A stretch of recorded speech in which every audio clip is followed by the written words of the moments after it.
Love a Marriage Huntsville. I see why Melody quit, but I'm just like, honestly, I wish she didn't.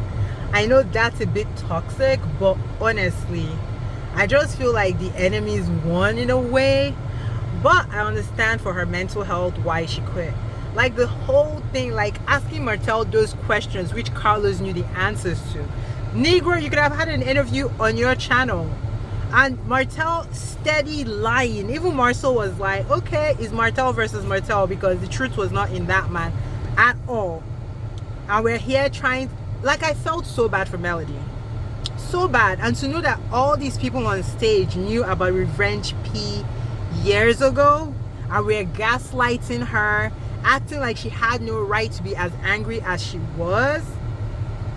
These are horrible human beings. Like, they were never her friends. I think they were jealous of her, but they never said it. And then she got this great show and exposure for them, brought people she thought were her friends, and found out real fast that they were always jealous of her. Like, the whole Revenge P conversation was so frustrating to me. So frustrating. Destiny can go, Trish and Ken can go. Like, I was so happy they didn't even have Trish and Ken in the beginning, the first like part. Carlos pissed me off, and the fact that they were laughing at such a serious matter was like driving me bonkers, because I'm like, this is a criminal offense that this man committed or purported to commit. Pled guilty, yes, he's appealing it, but he pled guilty because they had sufficient evidence for whatever they were trying to prosecute him for. Then you guys are like making it like a joke while Melody has to sit there and take it. But let's move on. Then Maurice Luther King and his fakeness, talking about the officer suspected, so he pulled me over. Did you do a breathalyzer test? The evidence will show. I'm like, nigga, this is not the cut of law. This is Love and Marriage Huntsville. You were drunk, partying, and operating a vehicle. That is it. The end. Point blank. Let's move on.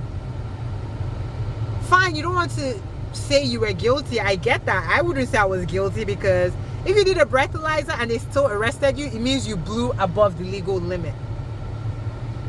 It's a no-brainer. Now, because of United States is United States, which is a beautiful country, we go to court for offenses. But for them to have arrested you based on your breathalyzer, you blew above the legal limit. Being a lawyer, I was expecting his answer to be like, no, I didn't do a breathalyzer, because I'm not a lawyer, okay? If you pulled me over on suspicion of, I would never, thank God. But if I were to be pulled over, I would decline a breathalyzer and call my lawyer. But people like Maurice think they're smart, and they're real stupid. So they always get in trouble. Then they're asking like, where you went. He's like, I was traveling to where, Negro? They were both lying, he and Kimmie, talking about, I'm going to Kimmie. Then you're like, we were together. Okay, if you're going to meet Kimmie, how were you together? Then they're asking Kimmie, she's trying to be cryptic. She's like, oh, I stopped at a 7-Eleven or some kind of store. And they claim Maurice also stopped by. So if both of you, according to this story, were together, you wouldn't have to drive to Kimmie. Kimmie wouldn't have found out you were locked up at 12 the next day. So I called BS on it. I'm happy Carlos finally asked, but he did not press them for the truth, because he did not want to know the truth. Then Kimmie getting mad at Melody for asking, and if you watch Melody's live, it was something that they discussed. She was like, hey, it's production that is asking me to ask you because you guys are not talking about it. So she's coming out looking like Mel was all in her business. Mel wasn't in your business. Production asked her to do that. You guys kikied and talked after that. Then Maurice talking about, oh, everybody on this stage judge me. Because that's what you do on a reality show. Especially from you who is self-righteous. They were just trying to go around the mulberry bush. It seems Maurice was with someone else. That was the vibe, because why couldn't you just say what you were doing or say the truth? Why was it I was traveling to your house within Huntsville? Then you were with Kimmie at certain spots. So when did you people separate?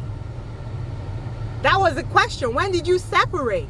Because if you guys were together at Black, then you were together at the grocery store, when did you separate? Make it make sense, because it doesn't. And Kimmie wants to be so smart, she's stupid as hell. Like, girl, talking about, are you insinuating he's cheating on you? The world is insinuating he's cheating on you, because that cock and bull story he told us was BS. Like, I don't get it. Like, why this is a low budget reality show. This is not even Bravo women that have like real money.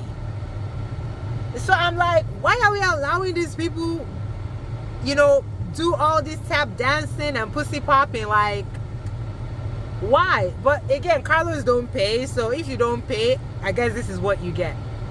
So Mel going, I guess next season we're gonna see Coleslaw, but I'm just like, Martel is a loser and he will continue to lose. Like, I know Mel regrets having all her children with him. I know she has, because I have no connection to this man and he disgusts me. But anyways, that was the part 1 of Love and Marriage Huntsville Reunion. It's the most toxic show on TV right now. And now Mel is gone, honestly, I hope they cancel them.